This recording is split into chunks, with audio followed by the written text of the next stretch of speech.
கண்மணி அன்புடன் அடுத்து வர எபிசோடில் பார்த்திங்க அப்படின்னா அன்பு பார்த்திங்க அப்படின்னா அவரோட கம்பெனியோட ஆட் ஷூட்டுக்கு பார்த்திங்க அப்படின்னா அவரே நடிக்கணும் அப்படின்னு சொல்லிட்டு பாட்டி சொல்கிறாங்க. இப்போல்லாம் முதல்ல நீங்கள் தான் ஆடுக்கு நடிக்கிறது தான் இப்போ ட்ரெண்டிங்காக இருக்குது, அதனால் நீ தான் நடிக்கணும்னு சொல்லி பாட்டி வந்து எப்படியோ அன்பை வந்து ஒத்துக்க வச்சிடுறாங்க. அன்பு முடியாதுன்னு சொல்லிட்டு கடைசியில் ஒத்துக்கிறாரு.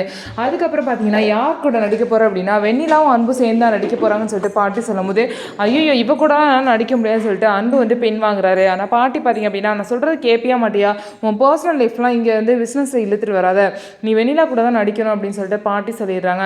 ஸோ எல்லாத்துக்கும் வந்து பிடிக்கவே இல்லை, அன்புக்கு சுத்தமாகவே பிடிக்கல. ஆனால் வெண்ணிலா ரொம்பவே சந்தோஷமாக இருக்காங்க. ஆனால் வேறு வழியே இல்லாமல் பாட்டி சொன்னாங்க அப்படிங்கிற ஒரே காரணத்துக்காக பார்த்திங்க அப்படின்னா அன்பு வந்து வெண்ணிலா கூட நடிக்கிறாரு. இது வந்து கண்மணிக்கு சுத்தமாக பிடிக்கல, ஆனால் கண்மணி இதை சுத்தமாக கண்டுக்கவே இல்லை. ஸோ இதுக்கப்புறம் பார்த்திங்க அப்படின்னா எப்படி வந்து அன்பு வந்து கண்மணியை வந்து விரும்புகிறாரோ அந்த அளவுக்கு வெண்ணிலாவை வெறுக்க தான் செய்கிறாரு. இது புரிஞ்சுக்காம கண்மணியும் இருக்காங்க.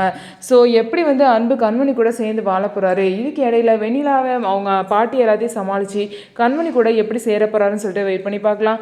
நம்ம வீடியோ உங்களுக்கு பிடிச்சிருந்தா நம்ம வீடியோவை லைக் பண்ணிக்கோங்க, மறக்காமல் நம்மளோட சேனலை சப்ஸ்கிரைப் பண்ணிவிட்டு பாருங்கள்.